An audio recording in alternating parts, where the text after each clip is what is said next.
Bueno, tenemos información, pero a menos que la voluntariemos, que la pongamos en acción, podremos ver los resultados. Estamos aquí no por casualidad.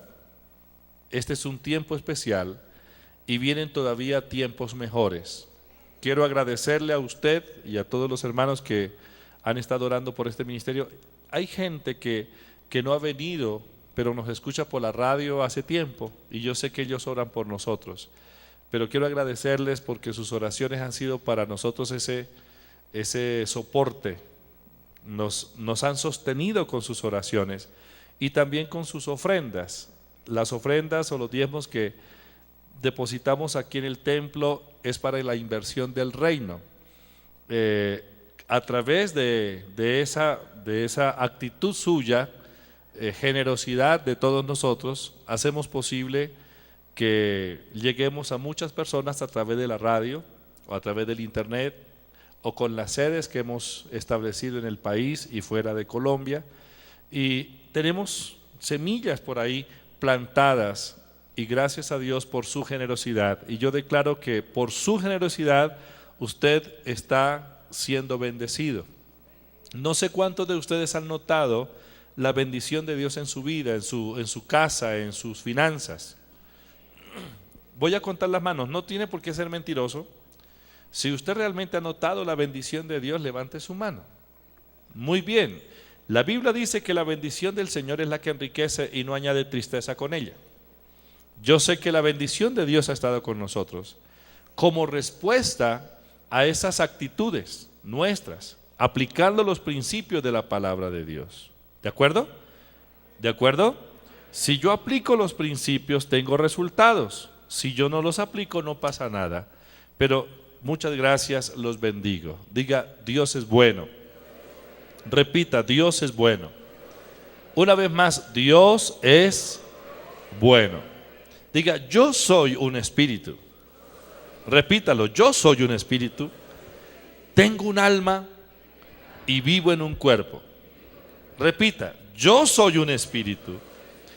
Tengo un alma y vivo en un cuerpo.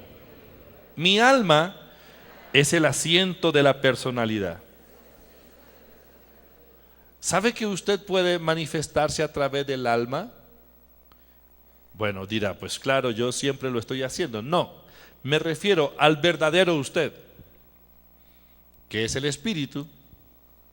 La idea es que su espíritu, o el principio es que nuestro espíritu sea quien gobierne nuestro ser y no el alma. El alma debe estar subordinada al espíritu.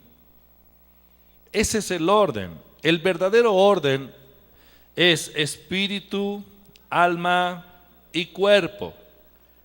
Mi cuerpo debe subordinarse a mi alma. A la vez mi alma debe subordinarse a mi espíritu. Y también yo espíritu, mi espíritu debe estar sujeto o subordinado al Espíritu de Dios. ¿De acuerdo? El Espíritu Santo, el espíritu del hombre, el alma y el cuerpo formamos la gran unidad. Somos inseparables. Dios quiere que usted y yo seamos guiados por el Espíritu y que andemos en el Espíritu.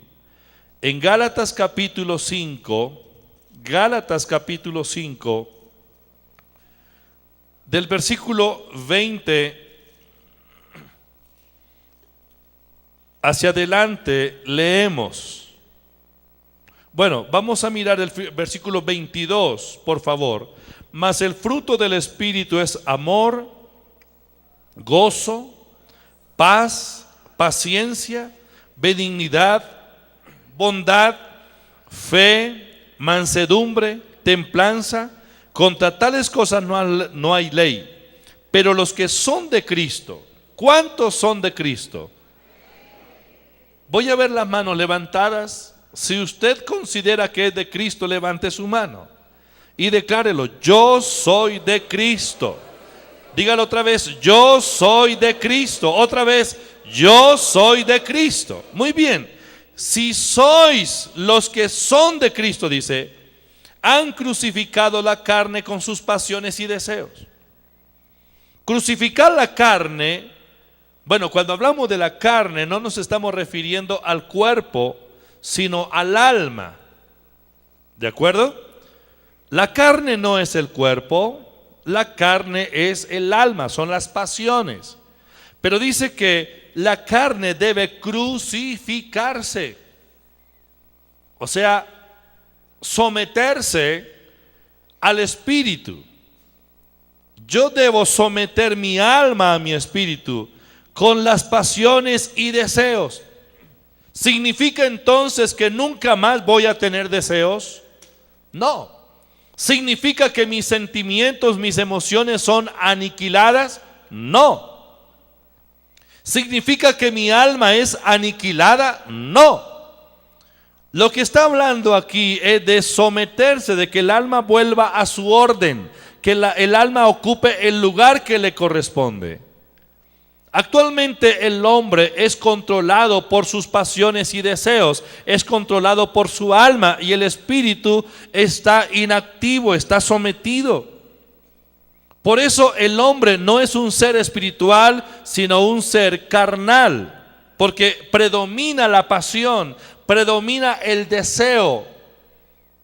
Y no estoy hablando de deseos buenos, sino predominan los malos deseos. Hay deseos buenos, hay deseos malos, pero mis pasiones y deseos deben someterse al espíritu. Pero a la vez, cuando el espíritu se manifiesta, necesita manifestarse a través de un alma sujeta. En lugar de odiar, mi espíritu va a amar a mi prójimo, a mi enemigo. En lugar de maldecir, mi espíritu va a bendecir. En lugar de ir en pos de las cosas malas, mi espíritu controla la situación. Entonces yo voy a amar las cosas buenas y voy a renunciar a aquellas cosas que no me representan ningún beneficio, ni para mí, ni para mi familia, ni para la iglesia, ni para la nación, ni para nada. No tengo por qué hacer cosas que me perjudican, pero mi espíritu, que es lo que me inclina hacia lo bueno, necesita manifestarse a través del alma.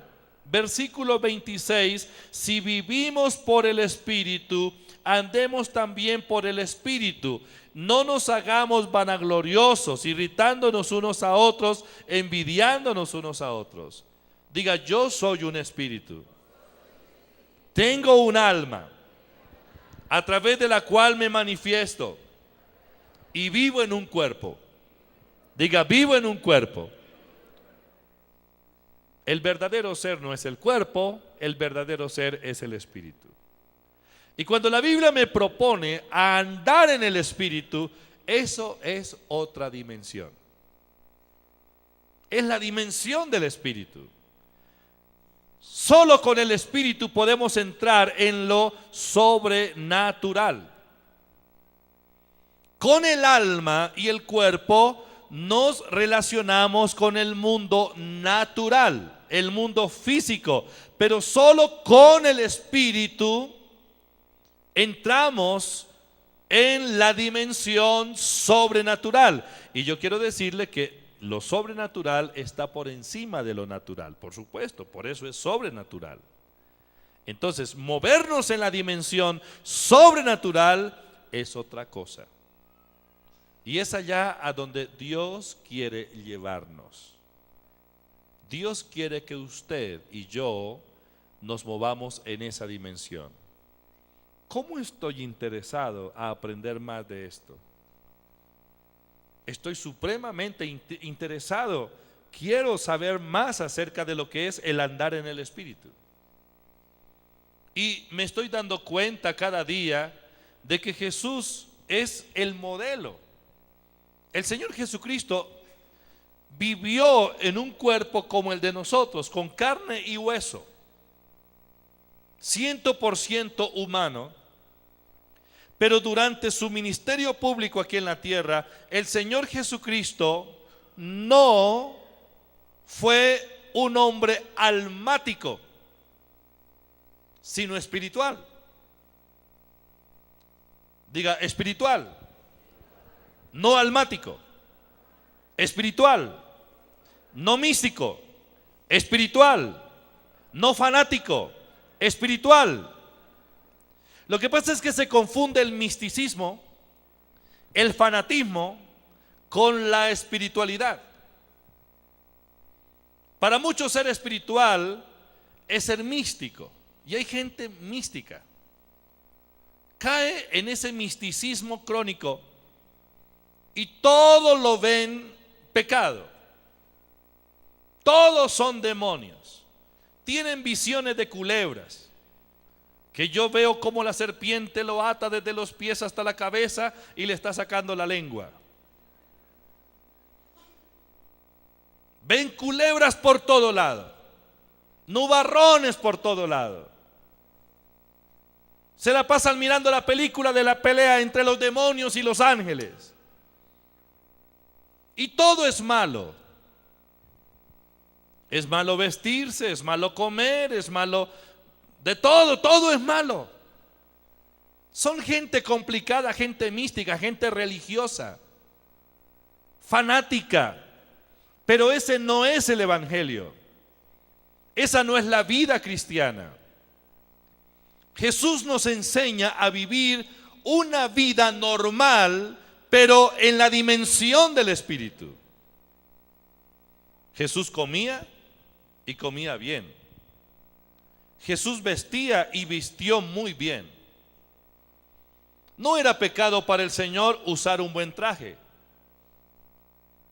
La ropa del Señor, todo el mundo la notaba y la deseaba. Era ropa importada. Parece que la ropa que el Señor usaba era la importada de la India, seda, trajes de una sola pieza. Eso no se hacía en Israel en ese tiempo. Pero venía de allá, era una ropa importada. Los calzoncillos eran de lino, eran de seda y lino. ¿Y cómo sé que era así? Porque a él lo acostumbraron desde bebé. ¿Se acuerda cuando él estaba en el pesebre? La Biblia nos habla de los pañales de Jesús. ¿Han leído acerca de los pañales de Jesús? ¿No? Lean la Biblia. Y encontrarán al niño envuelto en pañales. Tampoco lo han leído. ¿Y cómo eran los pañales del Señor?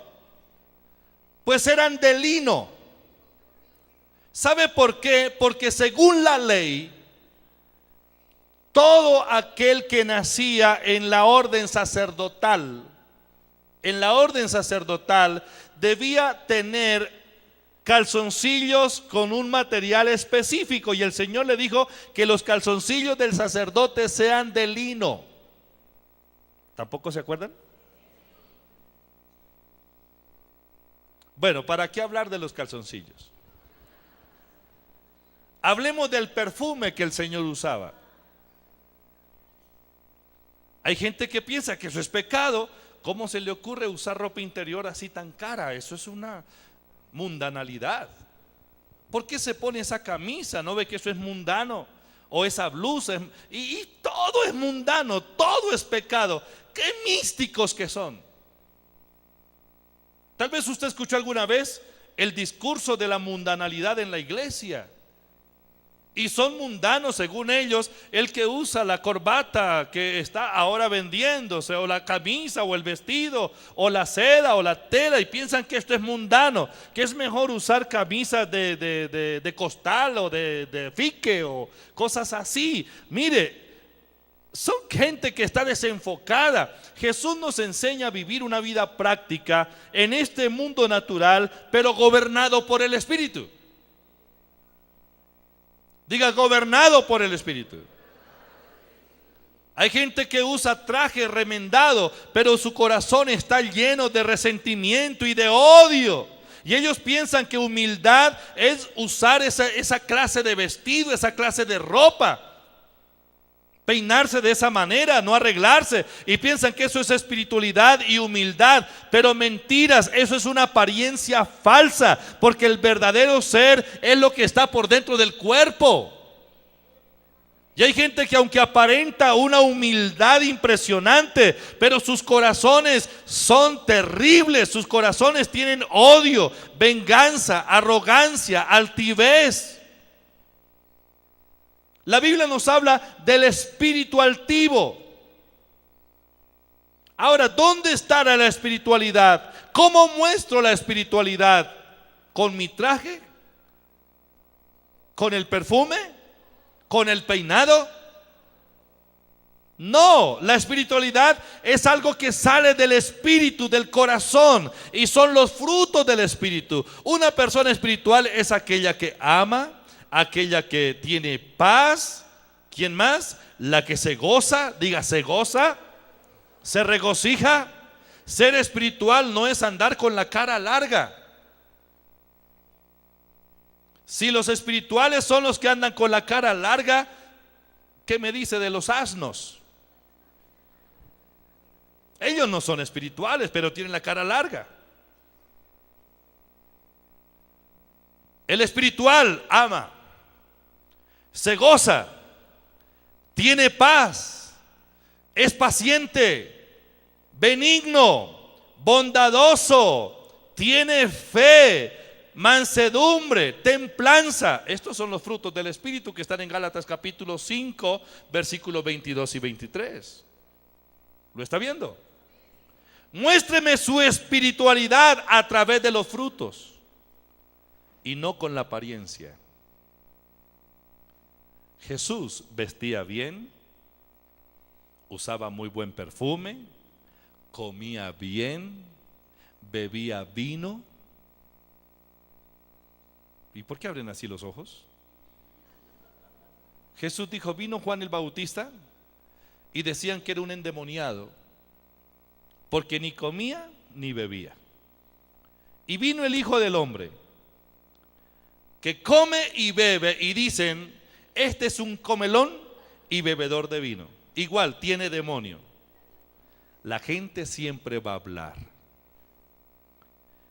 El Señor fue a la fiesta en la boda de Caná de Galilea,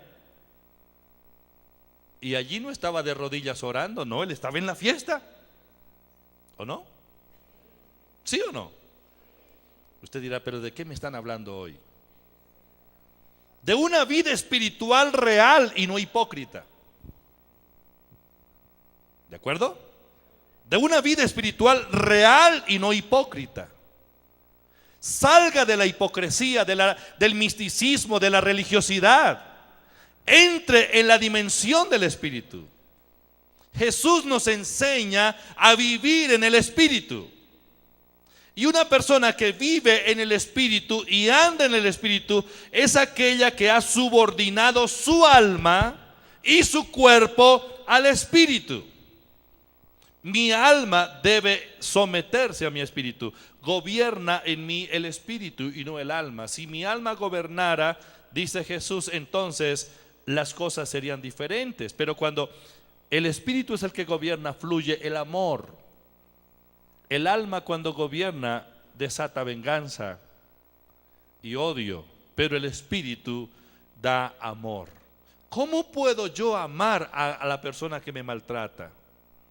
¿Cómo puedo bendecir al que me maldice? ¿Cómo puedo perdonar a aquel que me hace mal?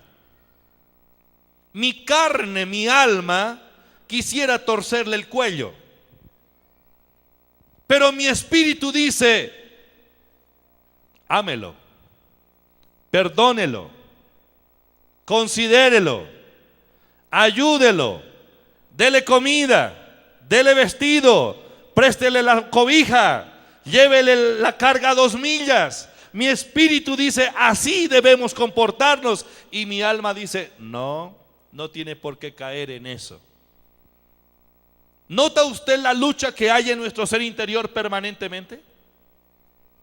Jesús dijo, si su enemigo tiene hambre, ¿qué debe hacerle? Una buena comida. Si tiene sed, dele bebida. Si tiene frío, arrópelo.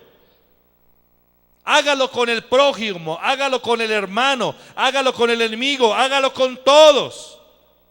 ¿Sabe que cuando nosotros vivimos en nuestra vida diaria en peleas, en pleitos, en murmuraciones, en contiendas, en envidias, y esto se ve dentro de la iglesia? ¿Esa es una iglesia espiritual? Es una iglesia carnal. Ahí no hay espiritualidad.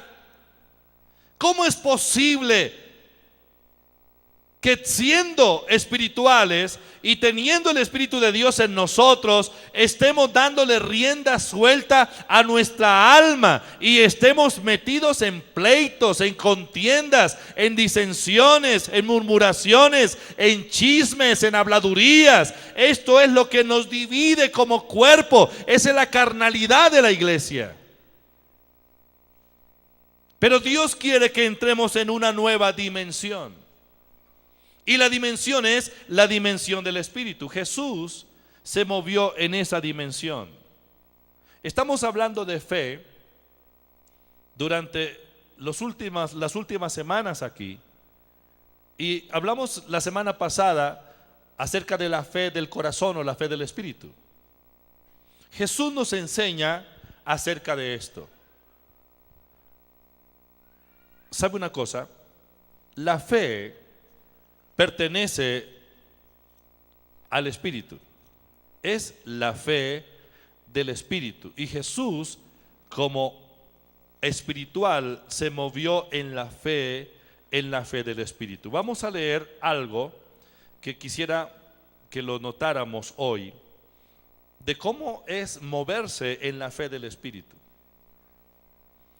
Estoy muy interesado en esto. Estoy aprendiendo acerca de esto. Lo estoy compartiendo sinceramente, porque mi deseo es que lleguemos en ese nivel o a ese nivel todos. Dios quiere que entremos en ese nivel todos. El libro de San Mateo, capítulo 17, versículo 24. Dígale al que está al lado suyo: usted es un ser espiritual. Dígale: usted es un ser espiritual. Libere ese potencial. Diga: libere ese potencial. Dígaselo: libere ese potencial. El potencial del Espíritu. Libérelo. ¿Para qué ser místicos, fanáticos, religiosos? Eso no nos lleva lejos. Lo que verdaderamente importa es el Espíritu. ¿De acuerdo? Diga: lo que realmente importa es el Espíritu. ¿Sabe por qué? Porque cuando nos movemos en la dimensión del Espíritu, y estoy hablando del espíritu humano regenerado, de su espíritu, cuando nos movemos en la dimensión del Espíritu, o cuando nuestro espíritu regenerado es el que gobierna, no importan las circunstancias. De todas formas, estamos seguros que avanzaremos, caminaremos, pasaremos conforme a lo que Dios nos ha dicho, y que nada podrá detenernos, venga lo que venga, levántese lo que se levante en contra nuestra, pero no podrá detenernos, porque mayor es Dios, el Espíritu, en nuestro espíritu que está en nosotros, que cualquier circunstancia en el mundo. Cuando una persona se mueve en la dimensión del Espíritu, es cuando puede llamar las cosas que no son como si fuesen. Hay un versículo en 2 de Corintios capítulo 4, no cambien la referencia de Mateo 17, pero hay un versículo en 2 de Corintios capítulo 4, versículo 18, dice: no mirando nosotros las cosas que se ven, sino las que no se ven. Porque las cosas que se ven son, ¿qué? Temporales, pero las que no se ven son eternas. Cuando yo miro con mis ojos naturales, veo todas las circunstancias, Pero cuando mi visión se libera a través del Espíritu, puedo mirar por encima de las circunstancias. Y cuando yo veo por encima de las circunstancias, también tengo la habilidad para llamar a aquellas cosas que aún no se han manifestado en el mundo natural. Capítulo 17 del Evangelio según San Mateo, versículo 24. Cuando Jesús y sus discípulos llegaron a Capernaum, los que cobraban el impuesto del templo se acercaron a Pedro y le preguntaron: ¿su maestro no paga el impuesto del templo? Era gente malintencionada. Esta gente lo que quería era ponerle una trampa al Señor y buscar una razón para acusarlo, para maltratarlo y para decir que era un falso profeta. De Jesús decían que era un endemoniado. De Jesús decían cuánta cosa querían decir todos los que estaban en contra de él. Y esta gente, los cobradores de los impuestos, sabiendo, porque si era un cobrador de impuestos, ellos conocían muy bien la ley de los impuestos, la ley de Roma, las ordenanzas de Roma. Roma, como un estado de derecho, había escrito todo lo concerniente acerca de los impuestos. Y si él era un cobrador de impuestos del Imperio Romano, debía conocer muy bien lo que dice acerca de eso. Pero para tentar a Pedro y a Jesús, le dijeron: su maestro no paga el impuesto del templo. Se refería a un impuesto también entre los judíos, el impuesto del templo. Entonces, como Pedro no había estudiado derecho, él pues le dijo: sí, él lo paga. Él lo paga. Y se comprometió públicamente con pagar un impuesto que no debía pagar. Al entrar Pedro en la casa donde estaba Jesús, Jesús se adelantó a preguntarle: ¿tú qué opinas, Pedro? Simón, los reyes de la tierra, ¿a quienes cobran impuestos, tributos e impuestos? ¿A los suyos o a los extranjeros o a los de afuera? ¿A los extraños o a los suyos? Entonces Pedro dijo: me acuerdo que me enseñaron en la escuela eso. Por supuesto que a los extranjeros. Y Jesús le dijo: mire, Pedro, sin embargo, para que no se ofendan, para no ofenderlos, ve al mar y eche el anzuelo, y el primer pez que saque, tómalo, y al abrirle la boca hallarás una moneda, un estatero. Tómalo y paga el impuesto suyo y el mío. Págalo, paga por ti y por mí. ¿Quién le contó a Jesús de lo que Pedro estaba hablando en la calle? ¿Quién le contó a Jesús de lo que Pedro estaba hablando con los cobradores de impuestos? Porque a Pedro lo abordaron, fue afuera, en la calle. Y cuando él entró a la casa, el Señor no lo dejó hablar, sino de una vez le dijo. Lo están leyendo, ¿verdad? Pero ¿quién le contó al Señor? ¿Quién le contó al Señor acerca de lo que Pedro estaba hablando y comprometiéndose afuera? ¿Quién? ¿Cómo lo supo Pedro? ¿Sería que vino un soplón y se lo dijo? No. En la iglesia no hay ministerios soplones. ¿Soplones? ¿Cómo? ¿Cuál es el otro sinónimo? Sapo. Bueno. Pero hay gente que piensa tener ese ministerio. Pero Jesús no se apoyaba en ello. ¿Sabe? El Espíritu de Jesús no tiene límite en ese momento. Es posible percibir lo que sucede en el ambiente natural o sobrenatural a través del Espíritu. ¿Recuerdan ustedes el caso de Eliseo? cuando vino un hombre leproso llamado Naamán y se curó, se zambulló 7 veces en el río Jordán y quedó limpio. Naamán quería darle unas ofrendas a Eliseo y Eliseo dijo: no quiero ofrenda. Mejor dicho, adore a Dios, no quiero ofrenda. Pero Eliseo tenía un criado que se llamaba Giezi. ¿Se acuerdan del pasaje de la Biblia? Primera de Reyes capítulo 17. Giezi dijo: no, pero esa ofrenda sí no me la voy a perder. Entonces se fue detrás de Naamán y le dijo: mire, mi señor le dice que le mande, como va a venir visita. Parece que estaban muy cerca al 8º aniversario, algo así.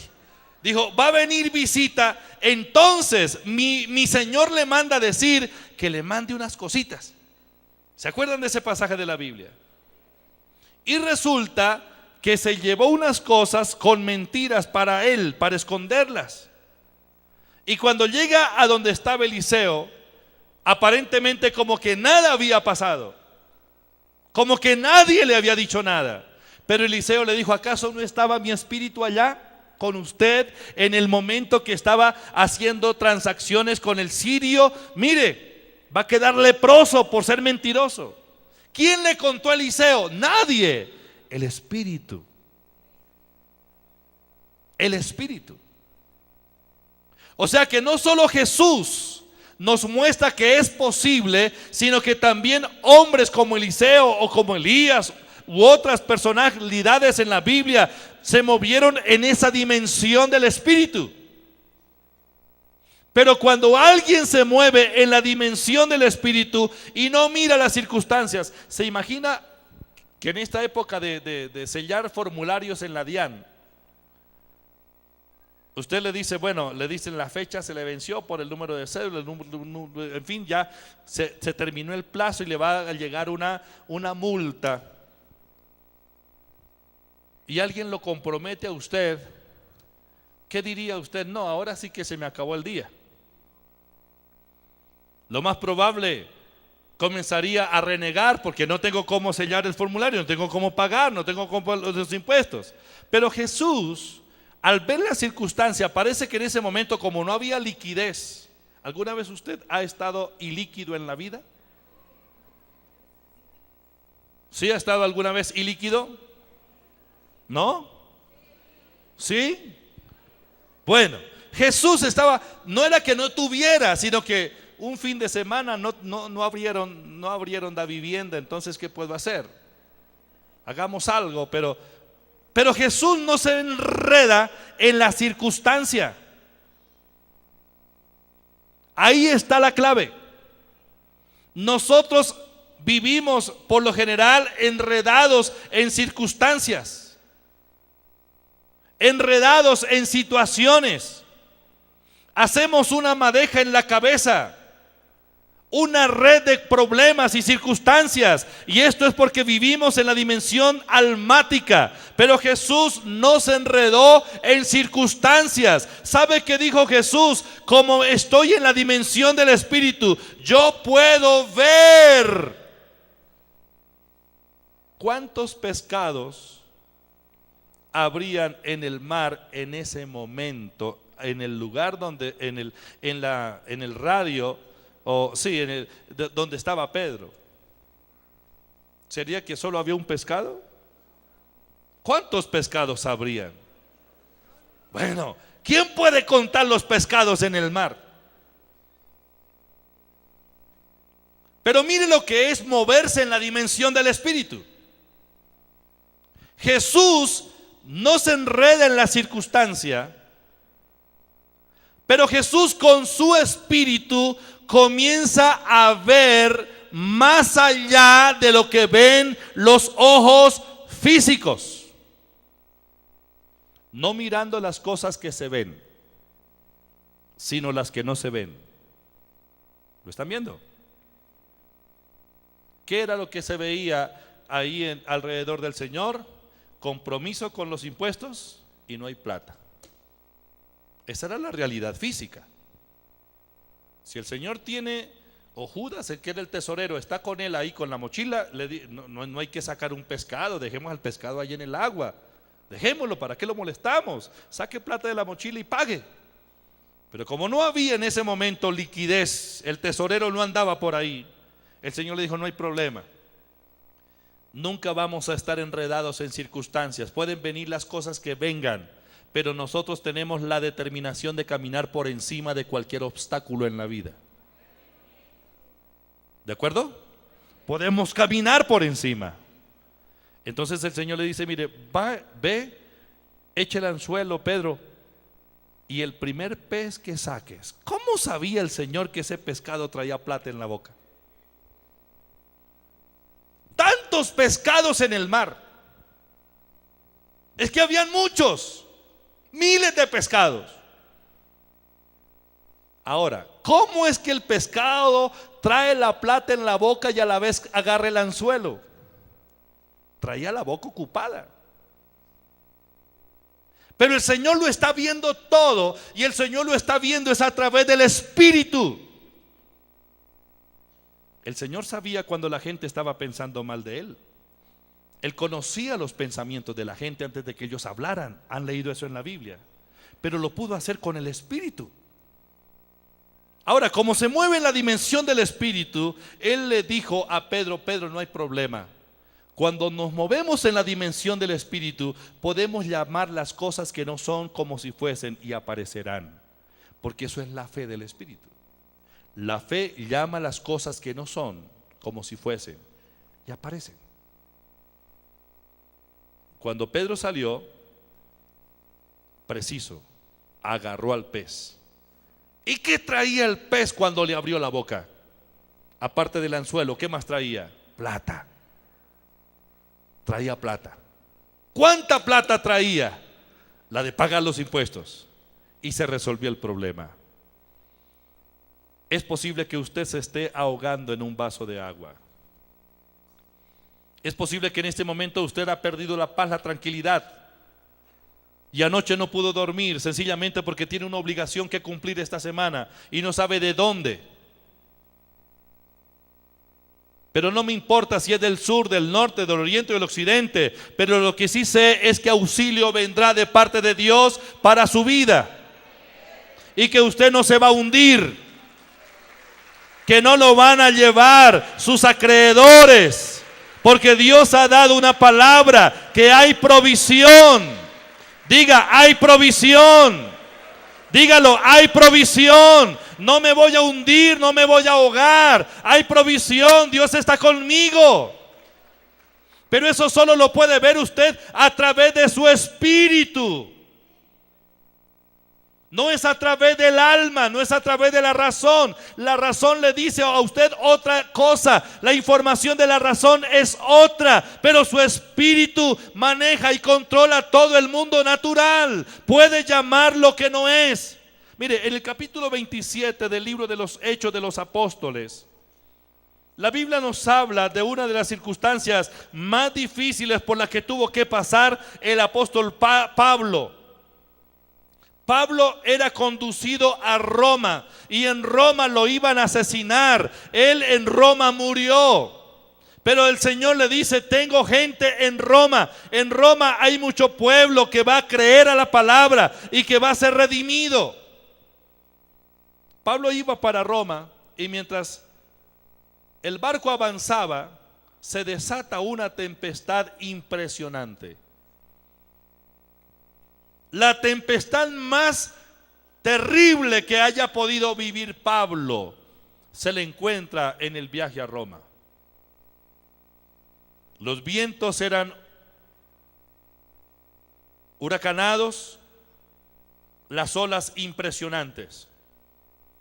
Del verso 13 en adelante dice: soplando una brisa del sur, apareciéndoles que ya tenían lo que deseaban, levaron anclas e iban costeando Creta.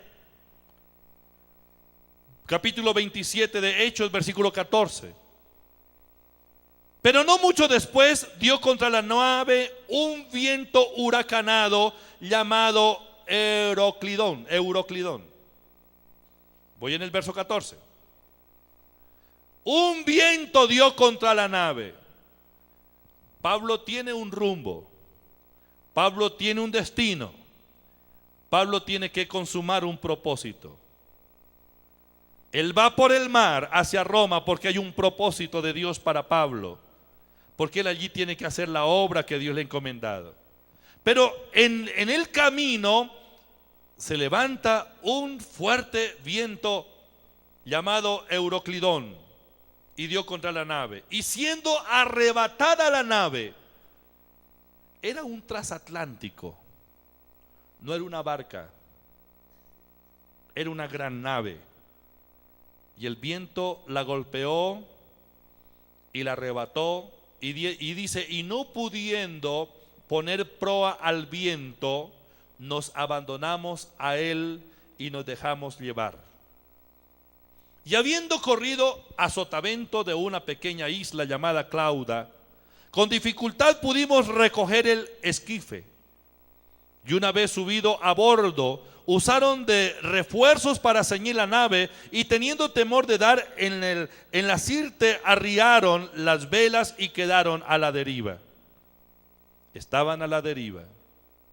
Pero siendo combatidos por una furiosa tempestad, al día siguiente empezaron a alijar.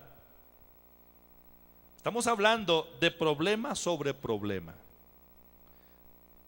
Euroclidón viene y golpea la nave y la saca de rumbo. Y luego una furiosa tempestad la sigue azotando, donde la gente comienza a perder toda esperanza. Verso 19. Y al tercer día, con nuestras propias manos, arrojamos los aparejos de la nave, lo que ellos llevaban. Y no apareciendo ni el sol ni estrellas por muchos días, tiempo de tinieblas, tiempo de oscuridad, y acosados por una tempestad no pequeña, ya habíamos perdido toda esperanza de salvarnos. Este sí es un problema. Huracanes, tempestades, oscuridad, fuertes olas, no hay sol, no hay estrellas, arrojan la ropa, arrojan la comida, todo lo que hay ahí para aliviar la nave, y llegan a una conclusión: no hay esperanza de vida. Las conclusiones racionales: no hay esperanza de vida. ¿Alguna vez usted se ha visto en condiciones similares donde dice: ya no tengo esperanza de salir de este problema? Ellos estaban así, sin esperanzas. Entonces Pablo, verso 21, como hacía ya mucho que no comíamos, puesto en pie en medio de ellos, dijo: habría sido por cierto conveniente, oh varones, haberme oído y no zarpar de Creta tan solo para recibir este perjuicio y pérdida. Pero ahora os exhorto a tener buen ánimo. ¿Buen ánimo? ¿Con Euroclidón encima? ¿Con la tempestad azotándonos? ¿Buen ánimo cuando no hay sol ni estrellas? ¿Buen ánimo cuando no tenemos comida? ¿Buen ánimo cuando hay frío y la nave se está desbaratando? ¿Buen ánimo cuando vamos a perecer en alta mar y nadie sabe de nuestro paradero? ¿Cómo es que puede decirnos que tengamos buen ánimo? ¿Alguien alguna vez le dijo a usted cuando estaba pasando por los momentos más difíciles: tranquilo, anímese, vamos para adelante? Y usted por dentro: si supiera en las que ando, o si mejor, si él estuviera en mis zapatos. ¿Sí ha pensado alguna vez eso? Y Pablo le dice: los exhorto a tener buen ánimo, pues no habrá ninguna pérdida de vida entre vosotros, sino solamente de la nave. Esa es una palabra profética. Pero ¿de dónde vino esa palabra para Pablo? ¿Qué fue lo que pasó en Pablo? Vamos a seguir leyendo. Porque esta noche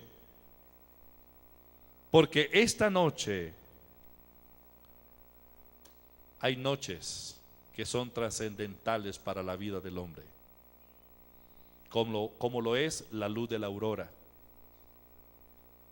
Pero hay noches en las cuales nuestra vida puede ser marcada para entrar en otra dimensión. Ustedes saben que fue una noche cuando Jacob luchó con el ángel. Ustedes saben que fue una noche cuando el tendón, el muslo de Jacob fue tocado. Ustedes saben que fue esa noche cuando el Señor lo bendijo y le cambió el nombre a Jacob. Y ya no se llamó más Jacob sino Israel. Una noche que marcó su vida. Y Pablo está hablando de una noche. La noche puede pasar horrible, puede parecer horrible, pero una vida en las manos de Dios no puede pasar desapercibido, así sea en la noche más oscura de la vida. Yo no sé si ustedes están dando en la noche o está esperando la llegada de la noche, pero una noche profética puede ser para usted lo que lo va a levantar del nivel de vida que ha llevado hasta el momento. Y aquí Pablo está hablando de una noche profética, porque anoche o esta noche ha estado conmigo el ángel de Dios, de quien soy y a quien sirvo, diciendo: Pablo, estoy en el verso 24, no temas, es necesario que comparezca ante César. Y aquí Dios te ha concedido todos los que navegan contigo. Mire, ahí está cumpliendo propósito.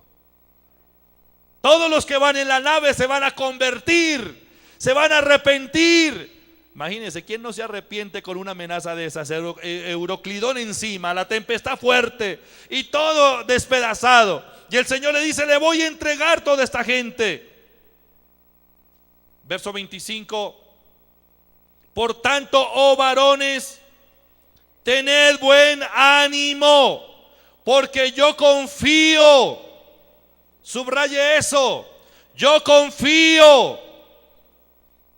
No puede haber una palabra profética para potencializar a los demás que están desesperados, a menos que venga esa palabra con una dosis de fe. Y es la fe del Espíritu. Mire, físicamente Pablo estaba viendo a Euroclidón, estaba viendo tempestad, estaba viendo despedazada la nave, estaba viendo que no había ropa, que no había comida, estaba viendo circunstancias.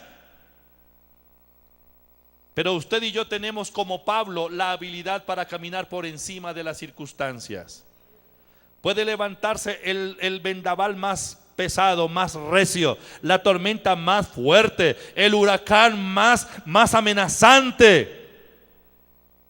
Pero una cosa sabemos, que las circunstancias no nos podrán detener cuando nosotros nos decidimos andar en la fe del Espíritu. Y Pablo dice: yo confío en Dios en quien confío. Lea el verso 25 nuevamente. Por tanto, oh varones, tened ánimo. Dígale al que está al lado suyo: tenga ánimo. Dígaselo: tenga ánimo. Tal vez tiene a Euroclidón encima, pero tenga ánimo. Tal vez haya perdido los bienes materiales, pero tenga ánimo. Tal vez haya perdido toda esperanza, pero tenga ánimo. Porque Dios ha mandado su ángel, Dios en quien confío. Y yo confío en Dios que será así como me ha dicho. Subraya el verso 25 porque aquí está la clave. Ahí está la clave. Pablo no está hablando de circunstancias. Pablo está anclado en la palabra de Dios. Él dice: si Dios me lo dijo, yo tengo fe, yo confío que la palabra de Dios se cumple en mi vida. Así el huracán está encima, así vengan contra mí, no me importa, pero lo que Dios ha dicho se cumple. Pablo dice: yo confío. Repita: yo confío. Confiar es tener fe. El verso 26: con todo, es necesario que demos de alguna isla, quedemos en alguna isla. Venida la 14ª noche y siendo llevados a través del mar Adriático, a la medianoche los marineros sospecharon que estaban cerca de tierra y echando la sonda hallaron 20 brazas, y pasando un poco más adelante, volviendo a echar la sonda, hallaron 15 brazas, y temiendo dar en escollos, echaron 4 anclas de la popa y ansiaban que se hiciese de día. Entonces los marineros procuraron huir de la nave y echando el esquife al mar, aparentaban como que querían largar las anclas de proa. Pero Pablo dijo al centurión y a los soldados: si estos no permanecen en la nave, vosotros podéis salvaros. Entonces los soldados cortaron las amarras del esquife y lo dejaron perderse. Cuando comenzó a amanecer, Pablo exhortaba a todos que comiesen diciendo: este es el 14º día que veláis y permanecéis en ayunas sin comer nada. 14 días en ese problema. Por tanto ruego que comáis por vuestra salud, pues ni aun un cabello de la cabeza de ninguno de vosotros perecerá. ¿Por qué Pablo está hablando eso? ¿Habían pasado ya los problemas? ¿Había cesado ya la tempestad? No, había arreciado. Cuando usted declare palabras proféticas, no piense que inmediatamente van a cesar las cosas. Es posible que los días que vienen, inmediatamente haya hecho su declaración, sean los días más tenaces, donde su fe es desafiada. ¿Saben de qué estoy hablando? Hay gente que se desanima cuando ve que las cosas no pasan inmediatamente. La fe de los sentidos ve circunstancias, pero la fe de Dios se mantiene estable, segura y anclada en la palabra que Dios ha dicho. Si Dios lo dijo, Él lo cumple. Pues vamos a comer. Ellos tenían el estómago revuelto. Ya no tenían nada. Pero Pablo dice: no es posible, 14 días es el tiempo, vamos a comer. Habiendo dicho esto, tomó el pan y dio gracias a Dios en presencia de todos, y partiéndolo comenzó a comer. Entonces todos, teniendo ya mejor ánimo, comieron también. Y éramos todas las personas en la nave 276. Era bastante gente. Y ya satisfechos, aligeraron la nave, echando el trigo al mar. Están despojándose de lo que más querían. Yo creo que ninguno aquí todavía ha echado el trigo al mar. Pero hay momentos donde tenemos que tomar decisiones en la vida. Diga: decisiones. Cuando se hizo de día, no reconocían la tierra, pero veían una ensenada que tenía playa, en la cual acordaron varar, si pudiesen, la nave. Cortando pues las anclas, las dejaron en el mar, largando también las amarras del timón, e izada al viento la vela de proa, enfilaron hacia la playa. Pero dando en un lugar de 2 aguas, hicieron encallar la nave, y la proa hincada quedó inmóvil, y la popa se abría con la violencia del mar. Note que hasta ahí todavía el mar estaba violento, y el viento también. Pero Pablo seguía profetizando. Pablo seguía hablando, porque Pablo no hablaba circunstancias. Pablo estaba hablando por el Espíritu. ¿No me entendieron? ¿Cuánto tiempo gastamos nosotros hablando circunstancias y quejándonos? ¿Alguien alguna vez se ha quejado de la vida, de las circunstancias? Ninguno, menos mal. Cuando la situación sea tenaz, mantenga su mirada en lo que Dios dice.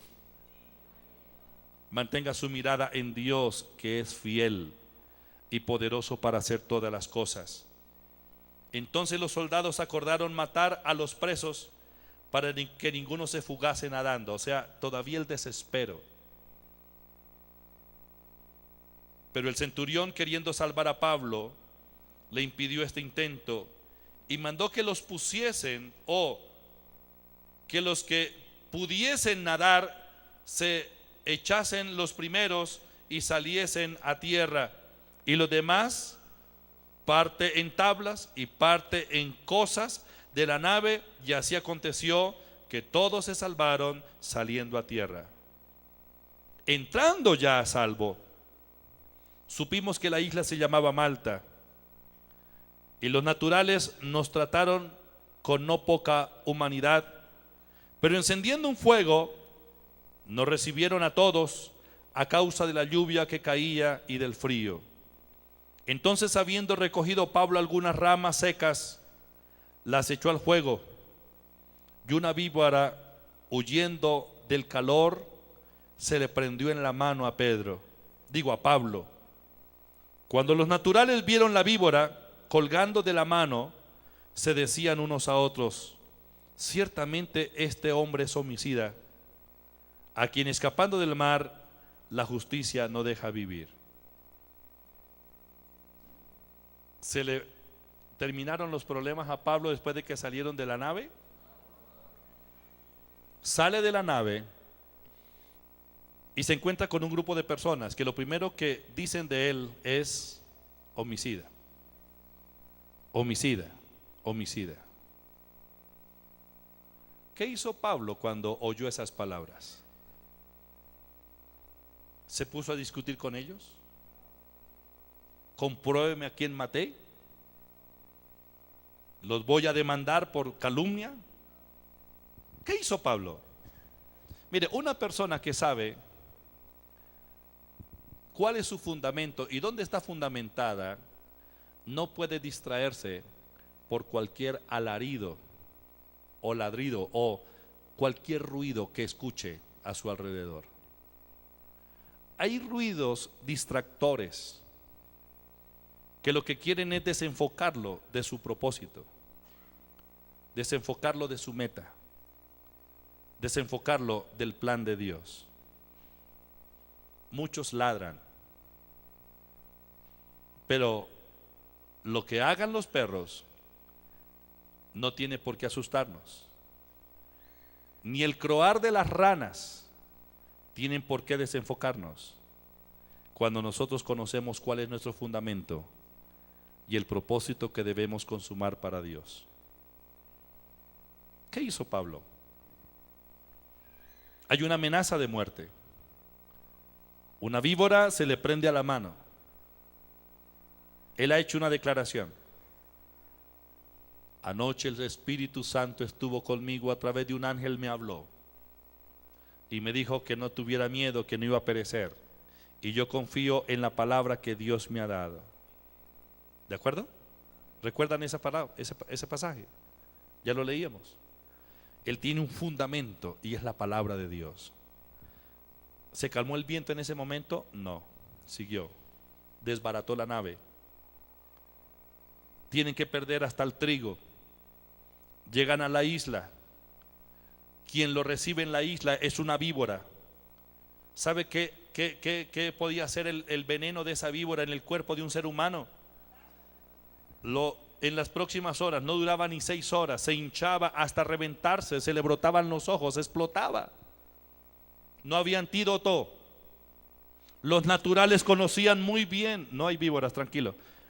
Los naturales conocían muy bien el veneno de esa víbora. Y la gente se levanta ahora diciendo que Pablo es un homicida. De usted pueden decir lo que quieran, pero usted no es lo que la gente dice que es. Usted es lo que Dios dice que es. La gente puede decir que es un homicida, la gente puede decir que es un tramposo, la gente puede decir que es una persona caída de la gracia, un desgraciado, lo que quieran. Pero usted no es lo que la gente dice, usted es lo que Dios dice que es. Pablo no se movió por los comentarios de la gente. ¿Cuántas veces queremos abandonar las cosas que hemos iniciado solo porque la gente hace malos comentarios? ¿Le ha pasado alguna vez que tuvo la intención de abandonarlo todo, de echarlo todo al mar y darse por pérdida total, sencillamente porque la gente le dijo cualquier cosa? Usted es una persona de convicción, usted es una persona de fe que no se mueve con el alma, usted es una persona que se conduce por el Espíritu y el Espíritu lo levanta por encima de las circunstancias. Diga: yo soy lo que Dios dice que soy. Diga: yo confío en Dios, porque Él hará. Diga: Él hará conforme su palabra lo dice. Mire, hermanos, aunque usted todavía está viendo problemas a su alrededor, Euroclidón lo está molestando, el huracán arrecia, la tempestad es más fuerte, la nave se le está echando a pique, todo se le está perdiendo. No mire circunstancias, usted tiene un ancla y su ancla está apoyada en la palabra de Dios. Dios lo dice y Él lo cumple, aquí o donde sea, pero lo cumple. Yo les dije hace un momento que no estábamos aquí por casualidad. Creo que estamos en el lugar donde Dios quiere que estemos. Y yo los estoy preparando para que entremos en una dimensión diferente de la vida. Es el tiempo de quitar la atención a las circunstancias. Es el momento para mirar fijamente a Dios, a su palabra, y caminar apoyados en Él. ¿Se reventó Pablo? ¿Se le brotaron los ojos? ¿Se le salió la sangre por los poros? ¿La víbora lo mató? Todo el mundo pensaba que él era un homicida y que iba a morir. Pero cuando la gente vio que pasaron las horas y no se reventaba, quiero decirle que muchos están alrededor suyo mirándolo a ver cuándo se revienta. Hay muchos ojos que me están sobre mí esperando que yo me reviente. Y yo lo sé. Porque hay mucha gente que es así, que solo se deleita cuando otro pasa por circunstancias difíciles o se revienta. Pero diga: no me voy a reventar, porque no soy almático. Diga: no soy almático, no me voy a reventar. Mayor es el que está en mí que el que está en el mundo. Mi confianza está puesta en Dios.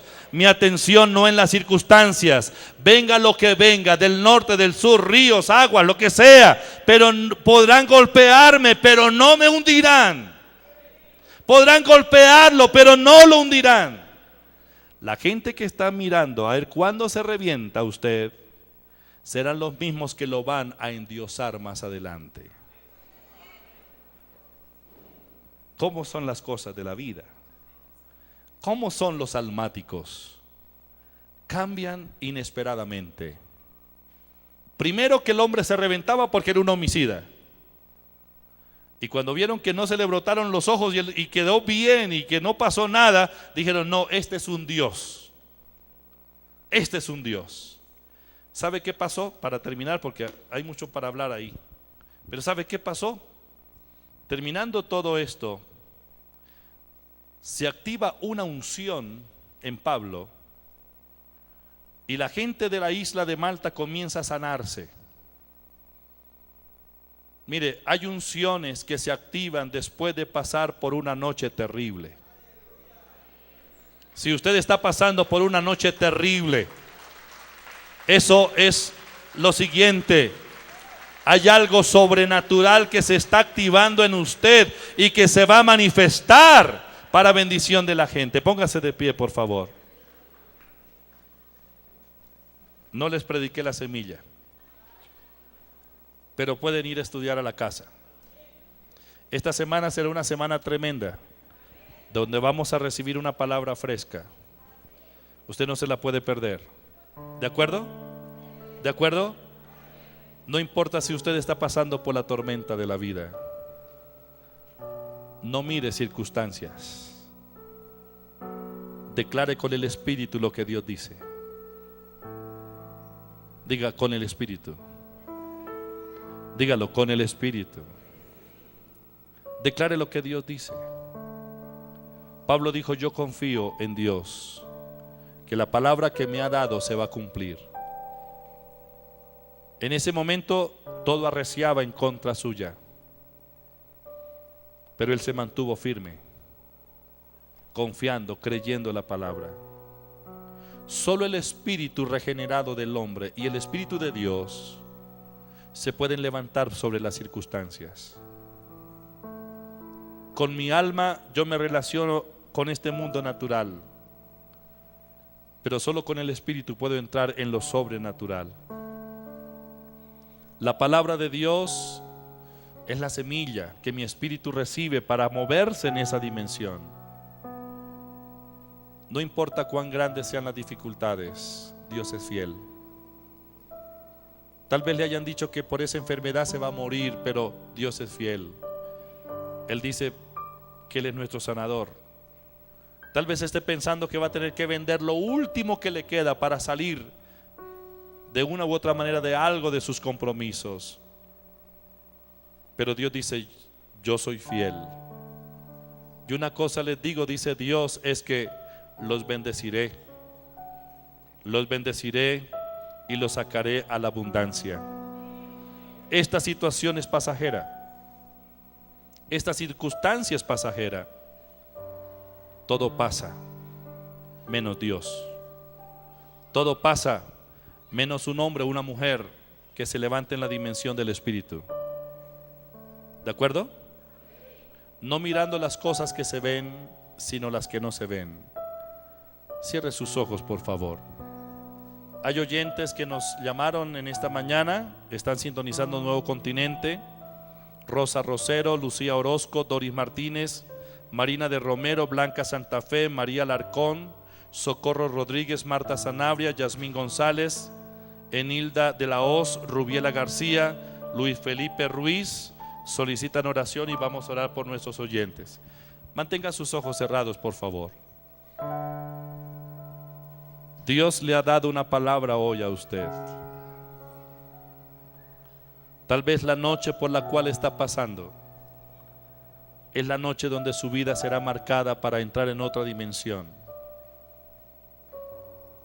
Pero usted va a salir bien. Han sido momentos difíciles, pero después de esta situación se va a desatar una unción real en su vida, una unción sobrenatural en su vida. Sí, estoy hablando con usted, es usted. Hay una unción que se está activando en usted. Solamente no se dé por vencido.